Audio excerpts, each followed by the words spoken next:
Well, welcome back. We have an incredible repeat guest with us, but this time she is in the hot seat for our live Q&A inside the Life Lounge with Life Network, and I'm so excited to bring her back. We have Julia Blackwell, our fascia specialist. Welcome back, Julia. Thank you so much for having me on. Hooray.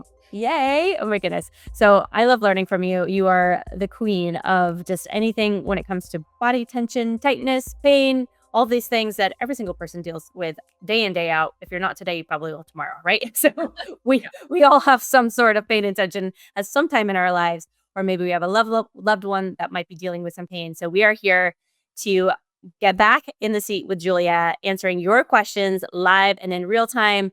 So if you were joining us live, start dropping your questions in the chat. We already had a ton come in through Life Network. Also, let us know where you're tuning in from. We'd love to hear that.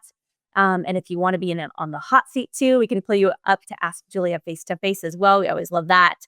If not, I can just read the questions out loud. But she is an incredible fascia specialist with incredible insight into how the body works and healing it from within. And I just love learning from her. And if you have not had a chance to tune into our very first podcast we did together to really go into her background and how she started and what led her to get into fascia and what she's doing now, make sure to tune into that. We'll drop the link below. This will be recorded and it will go out live on all of our Instagram, all of our streaming platforms, inside Life Network, all of the things. But before we dive into the questions, Julia, can you please I know they have the podcast to reference back to, but just a quick high level overview, who you are and what you do for those of the people who do not know. Sure. Yeah. I'm Julia Blackwell. I usually make the joke that I am your friendly neighborhood fascia release expert. I love it. And deep in the fascia release world for the last 12-ish years. I got into it just through my own story. I was born with nerve damage that absolutely nothing was able to positively affect. I felt just no lasting change whatsoever until I discovered a very specific type of fascia release work that I still do today. And it's been amazing. So I help people. I have a practice in Golden, Colorado, but I also have been teaching certifications and other training programs for the last 3 to 4 years, which has also been such a great time as well.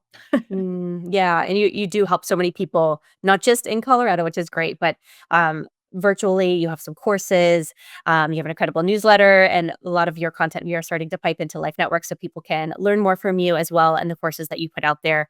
And then you train the trainer, which is what I love because your reach can expand even further. Yeah, I mean, I've seen some really incredible and magical things happen in my office, and it's felt like it's remained in those four walls for such a long time. So it's really amazing to start to show other people what's possible and how to work with specific ailments. Because you're right, like you were saying, if we're not in pain, we know someone who's in pain. It's an epidemic. Hmm. There's millions of people in just the United States with just back pain. You know what I mean? It's just Right. everywhere. So being able to um, weed through the misinformation and help people feel relief more quickly is so great to have that impact be spread now that I've been teaching other people. It's so great. I love it. So you have a fun Instagram account to follow too. You give some quick little tips that people can implement into their daily life without having to necessarily go see somebody. But it is, many times it is necessary to go see somebody to get kind of like that full work and evaluation. But you do give some just quick tips, and I know we'll get into some of those today too, which I'm super excited about. But Yeah. yeah. So without further ado, we did have some questions come in specifically about wrist pain and soreness. We had this one come in. I'm going to go ahead and pull this one up.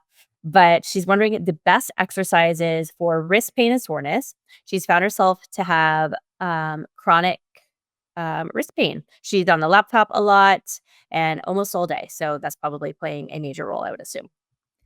It is. And something to consider. So, all of our fascia is connected, right? My favorite analogy is that it's like plastic wrap that wraps around every single thing. It's like plastic bags within plastic bags within plastic bags, right? It's all connected. And so, largely, where we're feeling pain is not the problem. So yes, when you're typing, you're using your extensors and you feel that you're using a lot of your wrist. But ultimately, wrist pain tends to be a shoulder dysfunction problem. So releasing up into the pec and down a little bit into the bicep is really key for wrist pain. Mm. So think about how often your elbow is in a bent position. It's bent when you're on the laptop, it's bent when you're texting, when you're driving, when you're sitting. That bicep muscle is almost consistently for most people in a shortened position. Mhm. Bicep tendon attaches up in the shoulder.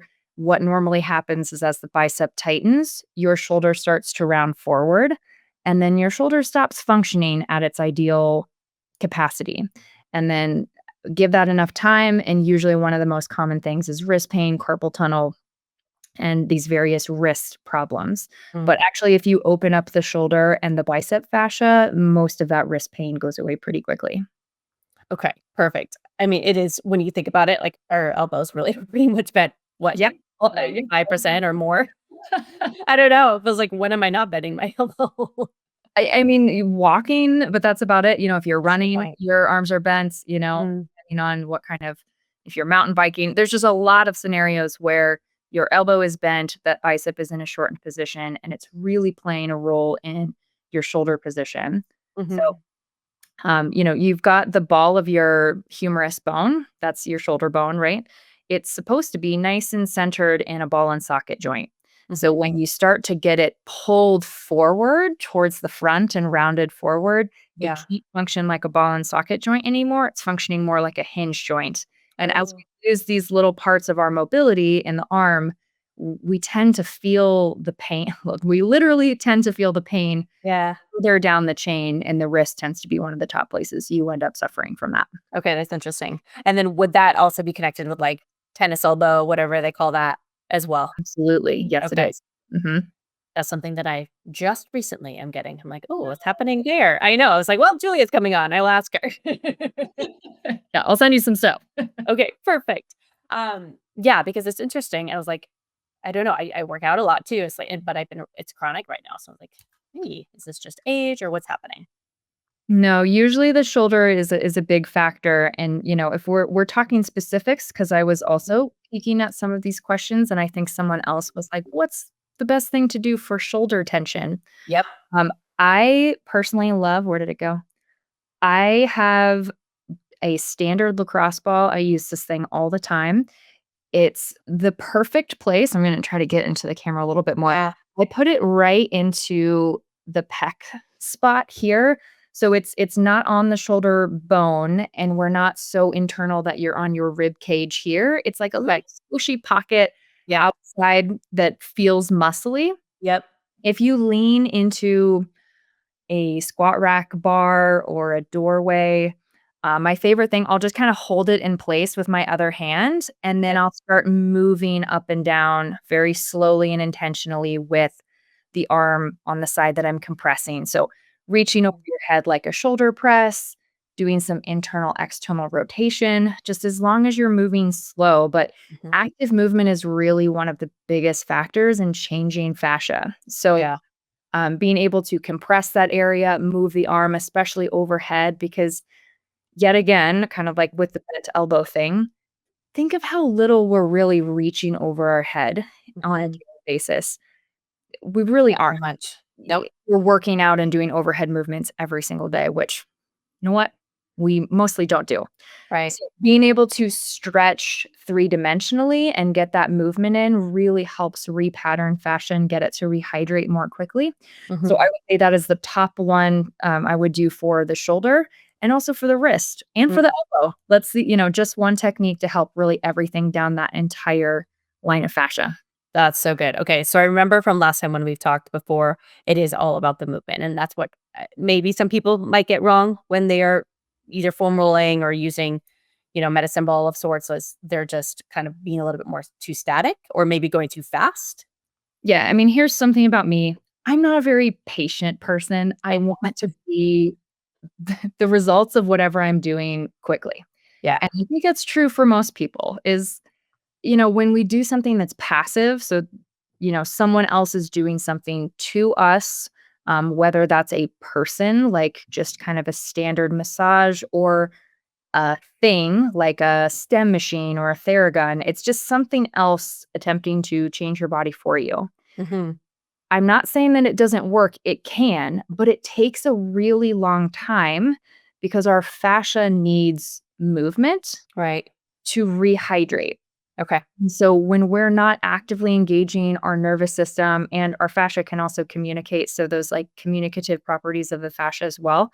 Yeah. Without movement, we're not teaching our brain or our fascia that this new range of motion is possible, or that we're not getting that cross fibering of all of those three-dimensional layers to really rehydrate and restore movement. So Mhm. um, I just say when you add active movement, the time it's going to take to feel a difference is much smaller. I Okay. just talked to someone on we had a phone chat the other day, and she was like, "I've been working on my back pain for years. Yeah. I Most people did have. 1 week of just the free stuff that you have on Instagram, and it's Mhm. almost totally gone in a week. Like, what Wow. on?" And it's the movement. I think that's the biggest difference between this and just your standard rolling or your standard passive things is that Interesting. movement really does kickstart the process of things Okay. only changing, but then staying in that changed position. Right. Okay. So it's a way to expedite it versus a typical more static or just rushing through it possibly, and they're not getting the benefits as deep as they potentially could. To kind of piggyback off of that, we had somebody say, if I only have 5 minutes a day, what should I focus on for fashion relief? So I would kind of love to know that too, because like you said, like we're all busy, we want instant relief. Yeah. What would you say to that person? Well, I have 2 answers. So with only 5 minutes, I would say moving your body as dynamically as possible for 5 minutes is gold, Mhm. twisting, bending, hanging from a bar, just it doesn't need to be a workout. I'm not talking like burpees. Yeah. Yeah. It could even be a very elaborate form of, like, dancing for 5 Okay. where if you can move every part of your body in a full range of motion in some way, that's gonna help keep fascia more hydrated. Okay. The other part of that, I would say, if you're actively feeling pain, you'd wanna focus on releasing your fascia in the areas that are contributing the most, and I know that gets a little bit trickier because you might not know what areas are contributing the most right now. But I would say, if you have low back pain, for example, the top 2 areas that contribute to that are in the quads, so the quad fascia and then the core fascia. Right. So I would spend my 5 minutes just doing those 2 things because Yep. I know it's going to help my back pain. Or for you, Carrie, if you're feeling tennis elbow, Yeah. releasing your bicep and your pec muscle like we were Yeah. talking about, that would be your 5 minutes. So you might have to Exactly. be a bit strategic to there's a bit of a if you're doing this on your own, there's an exploratory, choose your own adventure side of it, Yeah. bit of a Yeah. process. Um, I can always help, if you go deep down my Instagram feed, you'll probably learn a lot of these connections that go with certain pains, and then I would say, Right. just do the couple of things that feel the most impactful to what you're feeling. I love that. I love how you've said before it's kind of just like play, right? And you literally just like get your foam roller or your, medicine ball and just kind of like play around like and tune into your body. Like where is it talking to you? Where does it need a little bit more love and attention? Yeah. What's kind of or some of it becomes like a loud scream and knock until you start to listen. And then that's where you're gonna focus those 5 minutes on that area because your body really needs some love and attention in that area. Yeah, absolutely. A lot of times, like we were saying before, where you feel pain isn't the problem. So when you Yeah. go exploring other areas away from your pain, you might have those really insane aha moments where you're like, oh my gosh, I had no idea that my inner thighs were this tight, or I had no idea that my bicep was this tight. Because you may or may not feel that fascia is stuck in a shortened or contracted position. Where we tend to feel pain is where something's being overstretched or overworked, Mhm. which is on the opposite. Like it's the opposite side that's normally tight. So there's Right. been a process of finding, okay, what's truly tight, and like, oh my gosh, what a surprise! I had no idea that that thing existed there. Yeah, yeah, that's so true, and I remember learning from you before too, just because they have back pain, and that's not exactly where it is coming from, or knee pain, hip pain, it could be coming from a different area. So, to kinda go into that one though too, we had a person ask, "How do I know if my fascia is what's causing my back, knee, hip pain?" Interesting. Great question. I'm gonna go out on a pretty wild limb and say 99% of pain you're experiencing is a fascia problem. Oh. And the reason is because fascia, I've heard people talk about fascia before, almost like it's a sausage casing that goes around the outside of your muscles, but that's not the reality here. It's wrapping around your bone multiple times, and then every single muscle fibril, and then muscle fiber, and then muscle group. Like, it's just this Wow. a million layers on million layers. Without it, if we Mhm. imagine the human body, if we were to magically make the fascia disappear out of the body, you would just go tumbling to the ground in a pile of bone fragments and goo. What's Mm. holding you in the current position you're in your current shape, with the current texture of your muscles Mm. right now, is your fascia. So Amazing. even if you think, well, oh, I have a herniated disc, or well, it's just a pinched nerve, and you think it's something else that's structural or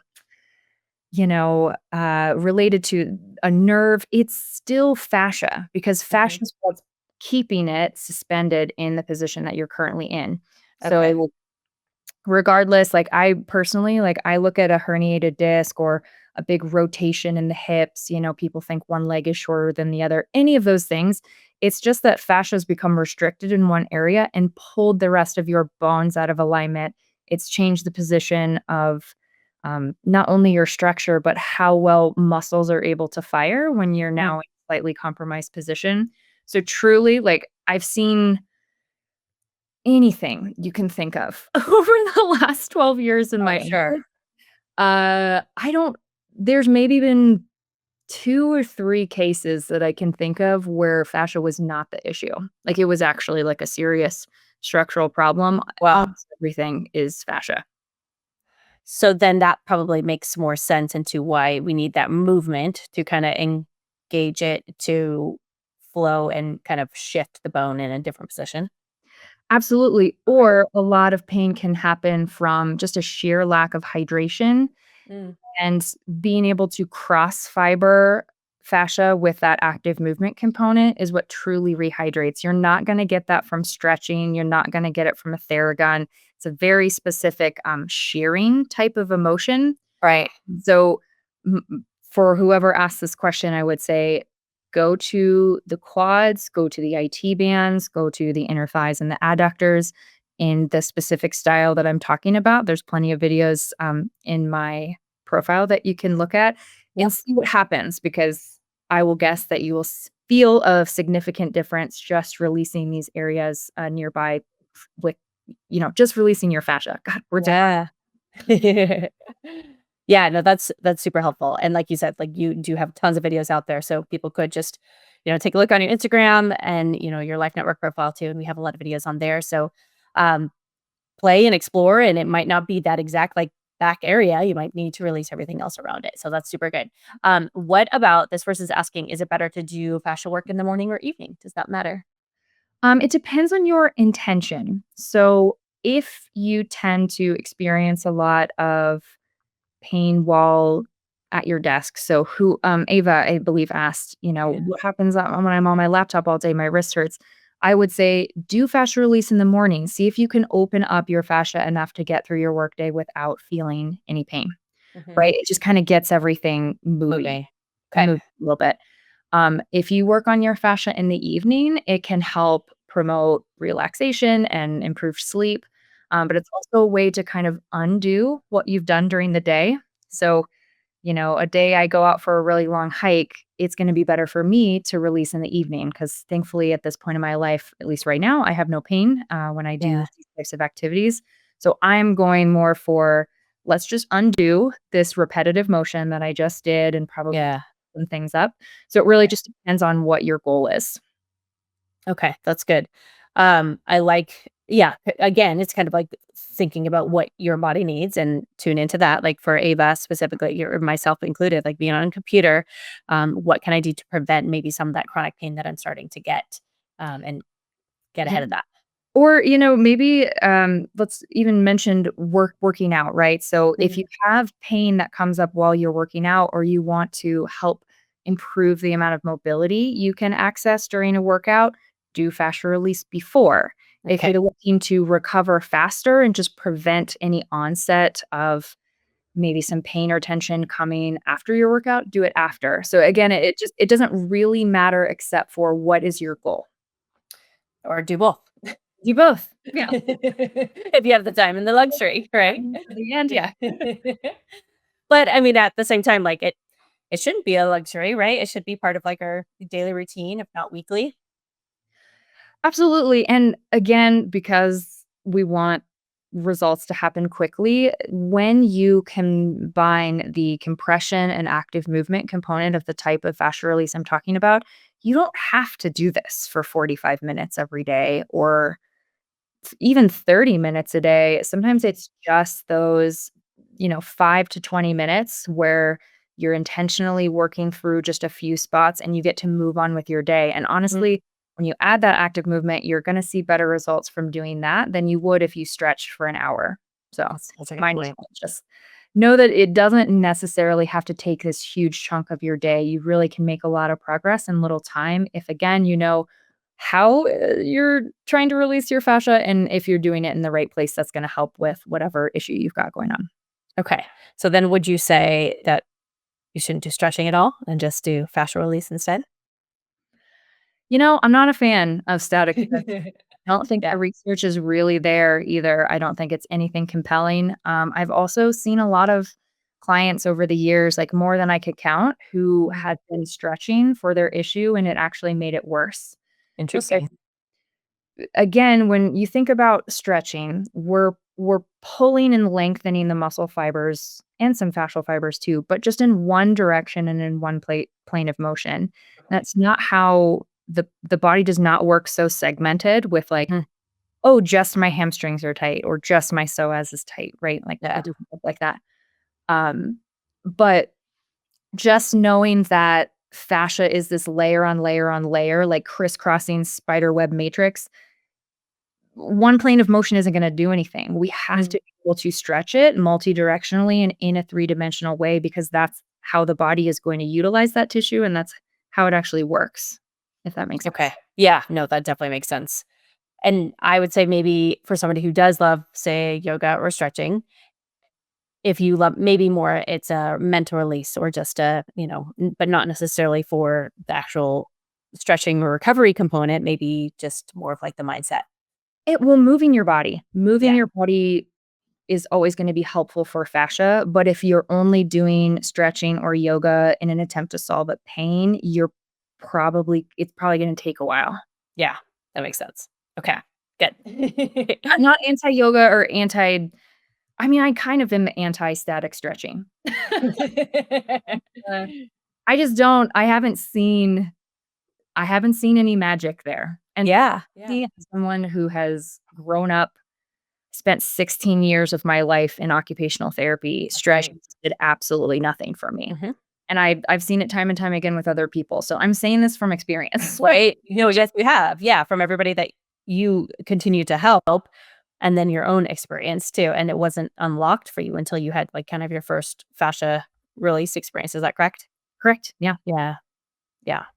So don't waste your time and money.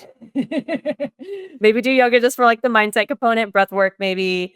Yeah, the Yeah. movement, the Mhm. relaxation. Yeah, love it. Yeah. Yeah. Cool. Good. All right. We have another question about does fascia restriction impact digestion or mood? Oh my gosh, absolutely. So we have all different kinds of fascia, right? We've got more superficial towards the surface of our body. We have deep fascia. We have visceral fascia that goes around the organs. There's all of these layers. But I want you to envision, let's take the whole core, for example, that it's a vacuum seal bag. So if over time you're really stressed, maybe you're doing way too many crunches, I don't know. There's all kinds of reasons that the fascia starts to stick together, but stress is a huge one. Inactivity is another one. Mhm. Think about the average person. How little are you, extending through your spine and doing these dynamic twisting movements through the core? Like probably not a lot, right? Right. Depending on what you do on a day-to-day basis or what your activity is like, but mostly from inactivity and stress, it's like the air is slowly getting sucked out of that vacuum seal bag Mhm. that not only has muscles inside of it and nerves and blood flow and things, but the organs are in there. So as everything's getting shrink wrapped and stuffed closer and closer together, it's really no wonder that digestion would Mhm. suffer from Right. space in that tissue. So, absolutely, I've heard that multiple times that digestion has improved after Oh my doing an goodness. especially release on the core.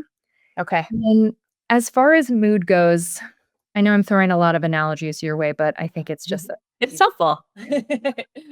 you can also think of your fascial system a bit like an aquarium. So when an aquarium is turned on and that water filter is turned on, everything's moving just a little bit and things cycle and the water stays clean and everything inside of it stays happy, right? But the less we move and the tighter our fascia becomes, it's essentially like turning that filter off. So now there's a lot of stagnation. There's a lot of things that start growing, you Mhm. know? Interesting. It's similar in the body, and if you think of so much stagnation happening in the body, it's not just the physical component there, it's energy. We're all made of energy. We can debate this all day. If you still think this is woo-woo, I could give you about 150 articles to read. The body is made of energy, and Yeah. so we have these sections that get cut off from any type of a flow and there's a bunch of stagnation, that absolutely is going to affect our mental state, how we feel in our body, and can absolutely affect your mood. Okay, that would definitely make sense. I love your analogies. Like, they really are helpful because, like, when you look at that nasty aquarium, it doesn't have that movement and it's gross. Stagnation is not good for any of us, whether that's, I mean, on any aspect of our life, stagnation is Mhm. not good health, right? Our bodies were made to move Yes, and in all planes of direction, absolutely. right? Yeah. So what about does rebounding help with kind of fascia release and movement or fluidity in general? It absolutely helps the lymph. I have a rebounder myself. I use Yeah, it me a too. lot, like a couple times a week for sure. Yeah. It's good to move the lymph. However, again, if we want to go back to thinking about the vacuum seal bag, if you've got a lot of tension in your fascia, you're going to get more out of rebounding if you do a little bit of release first, like Okay. put space and hydration back in there and then go and have a little bounce. And it's going to just maximize what you're already doing. It'll just give you a little bit more of a benefit. Oh, that's good. Okay, I have not tried that before because I have one as well, and I love to use it a couple Oh my times gosh, a week love too. it. So, yeah.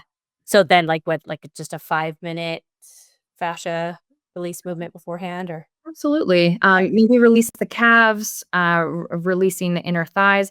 Think about, you can very quickly Google this, where the biggest lymph nodes are in the body. So there's big ones around, the Mhm. pecs. The There's girl. one in the stomach. There's some in the inner thighs and the backs of the knees. So it's just like doing a little bit of release near those areas where our lymph nodes are the biggest will kind of help cycle and filter everything a little bit more easily. Would dry brushing help with that?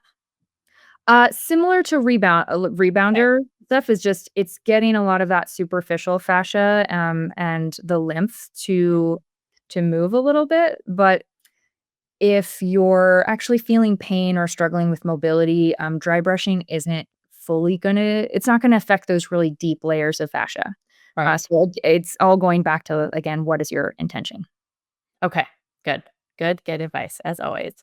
Okay. Now, what about the person? And this one's saying, and I hear this a lot of what should I do if fascia release brings up emotions or tears? Oh man, I've experienced many emotional releases myself and Mm. seen more clients than I can count have these experiences in my office. And mostly what I say is just don't stuff down whatever you're feeling. Like let yourself feel that emotion all the way through. Um, if it's something that's happening consistently for you, I would also recommend you have someone there with you to kind of hold space and just be present with you. Mhm. But truthfully, it happens all the time. Again, it's like you found a place that was stagnant and we just moved so much energy. Mhm. Um, we don't even know what it is half the time. The Mhm. most common thing I hear when people start crying and having an emotional release, they're like, "Oh, I'm so sorry. I have no idea why I'm crying." And I'm like, Yeah. "Yeah, that's okay. We don't need to Yeah. know the why. It's just that was in your body. Let's make sure it gets out of your body." Mhm. So whatever you're feeling, ideally, we're doing it in a safe way though, right? So if there's anger that comes up, can you go punch a pillow for 5 minutes, Mm. instead of, like, yelling at your partner?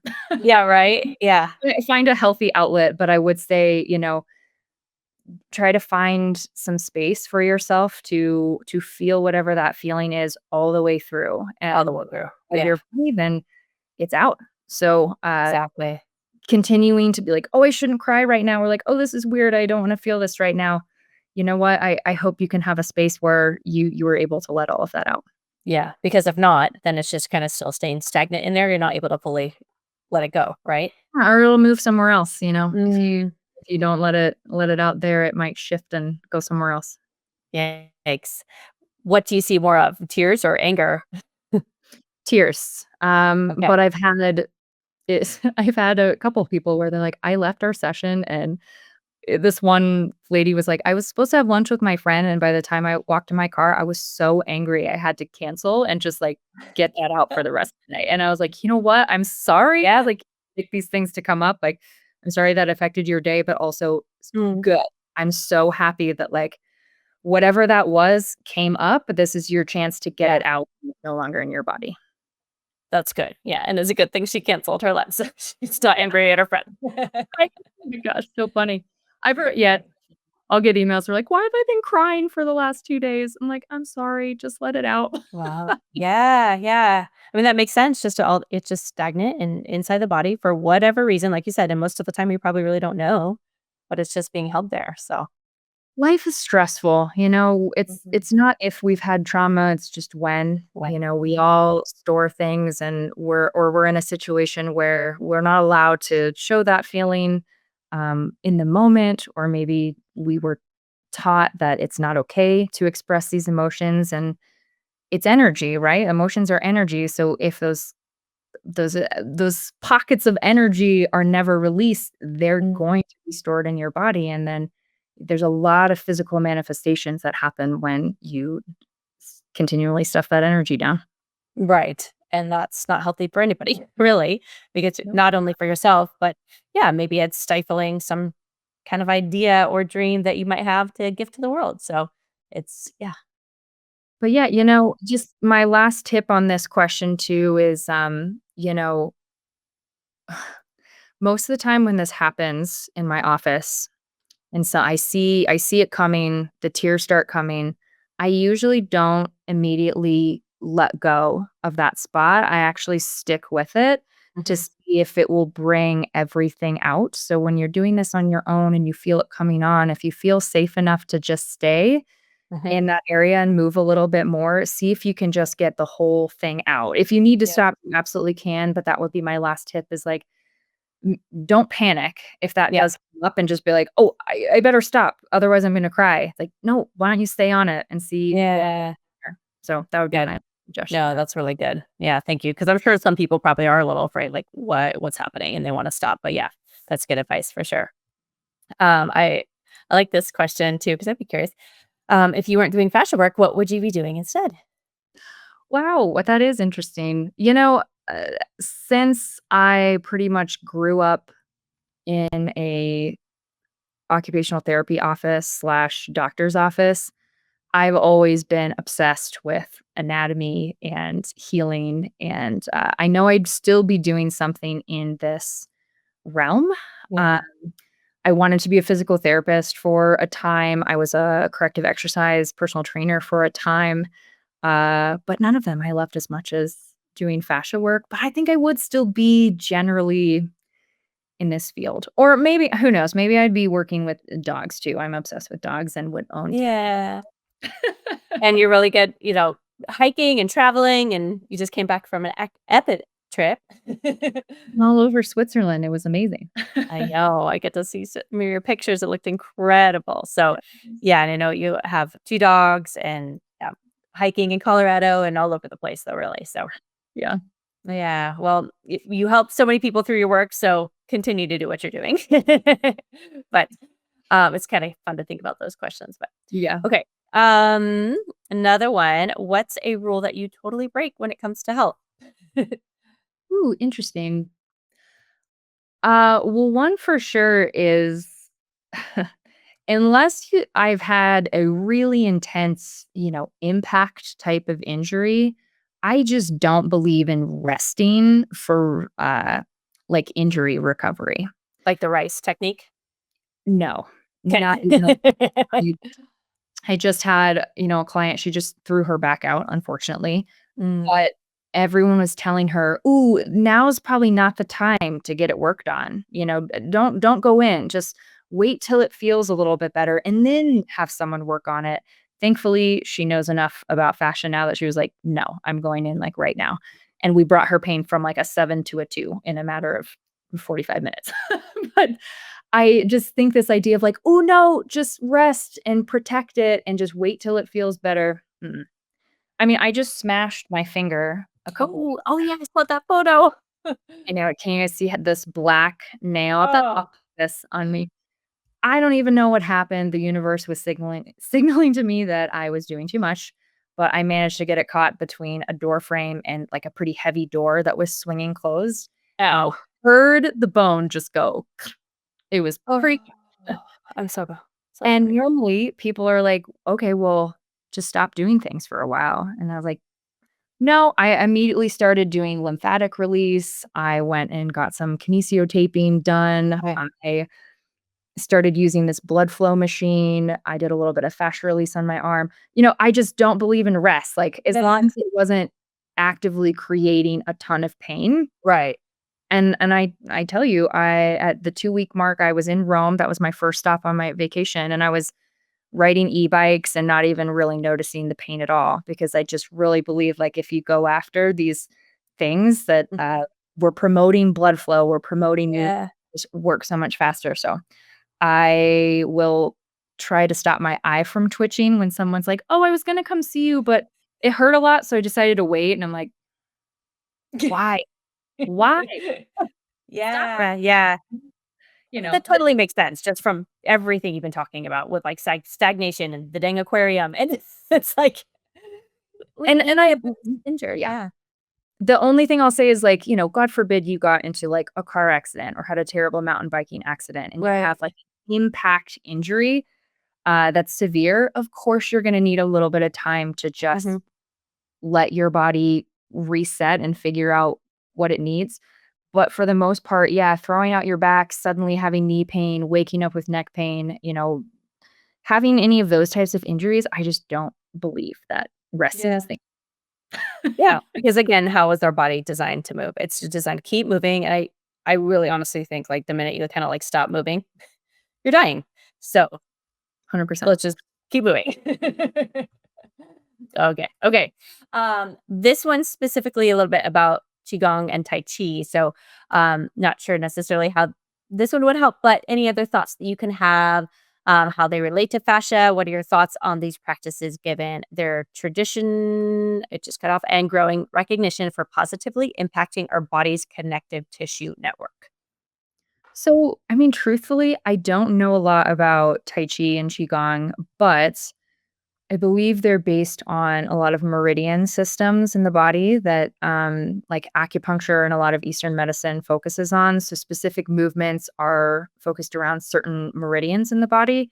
Interestingly, so all fascia is connected, we talked about that, but if anyone is really excited about going further down the rabbit hole with fascia, Thomas Meyer's research, he's done called anatomy trains, has shed light on the fact that while all fascia is connected, there are certain lines that are more connected than others. Like if you were to pull on one end, this whole series of bones and muscles would move, which is really fascinating. So there are some that are a little bit more connected.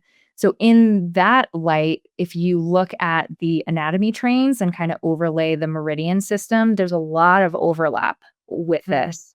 So I believe there's some kind of connection that, I mean, Eastern medicine has really discovered a lot of incredible things.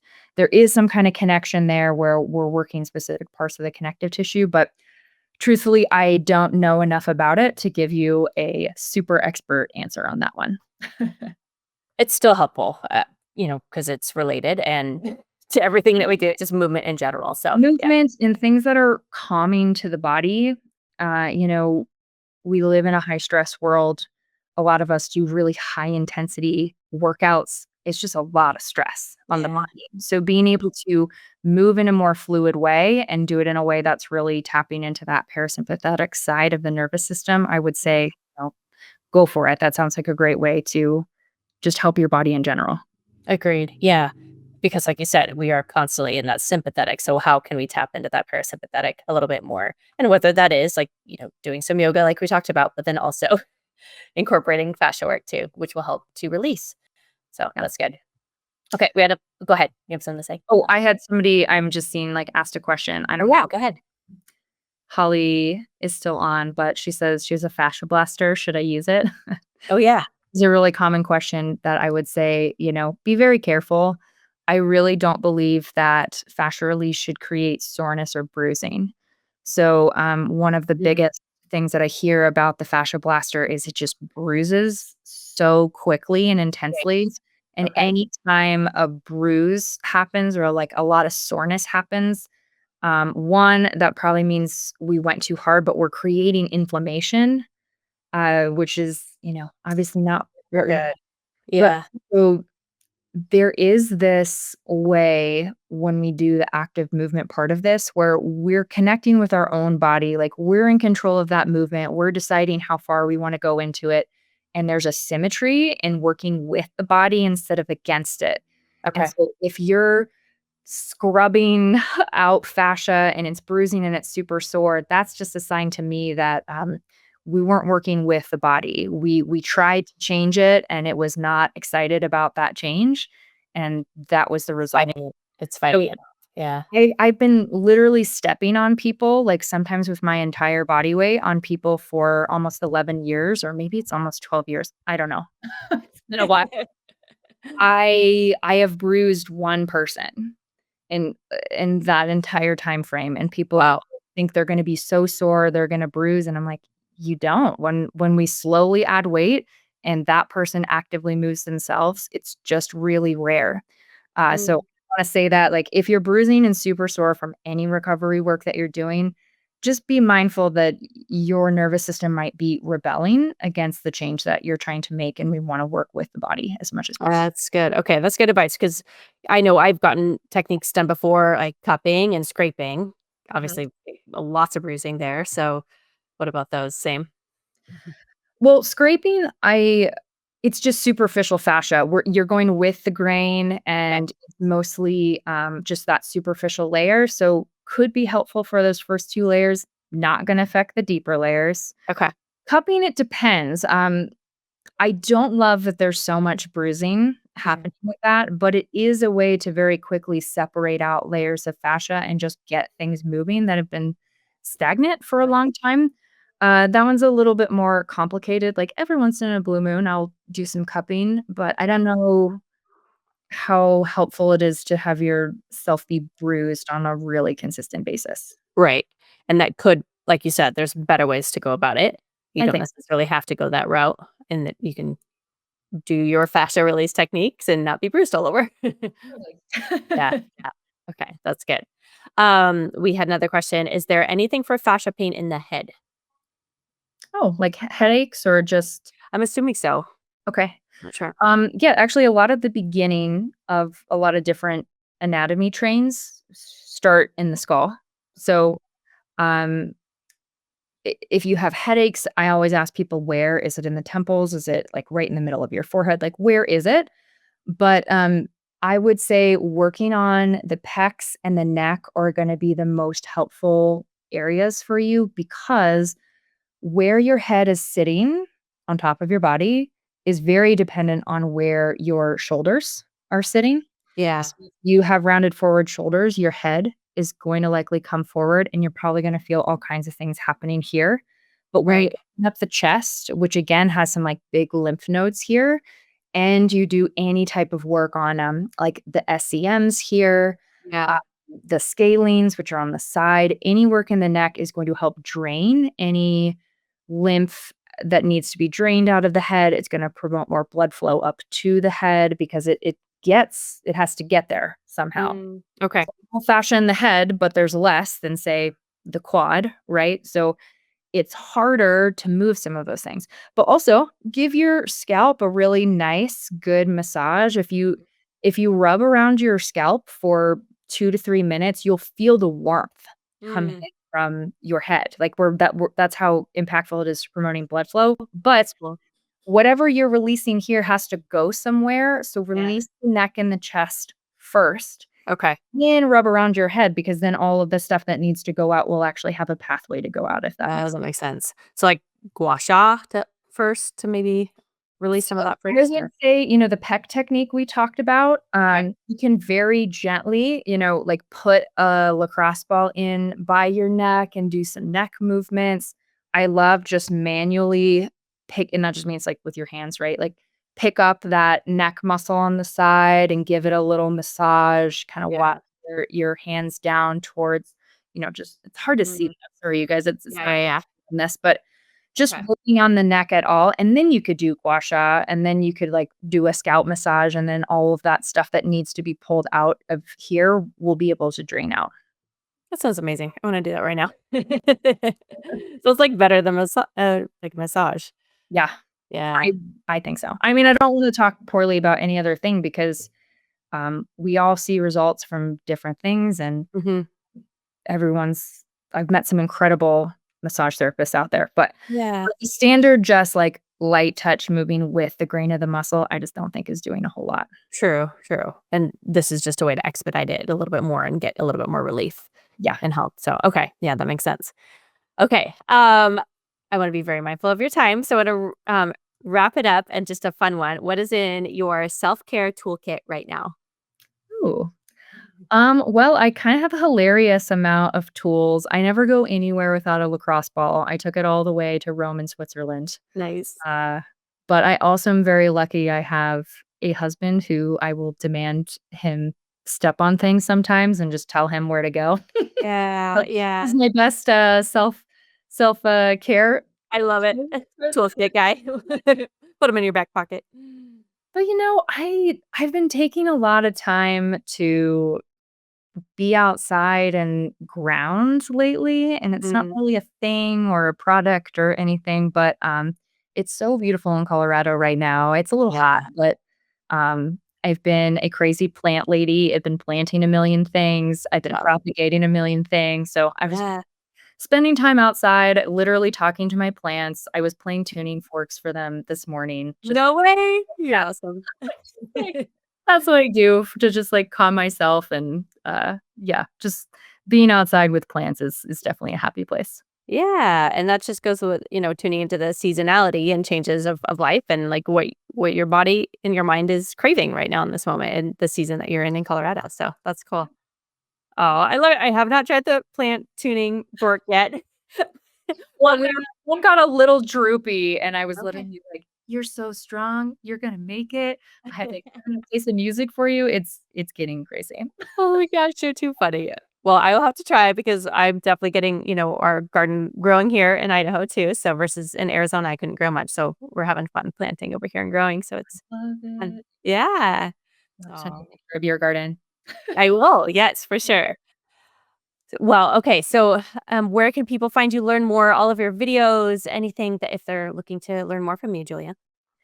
The easiest place is, I'm the most active on Instagram, so at the Fascia Remedy is a great place to start.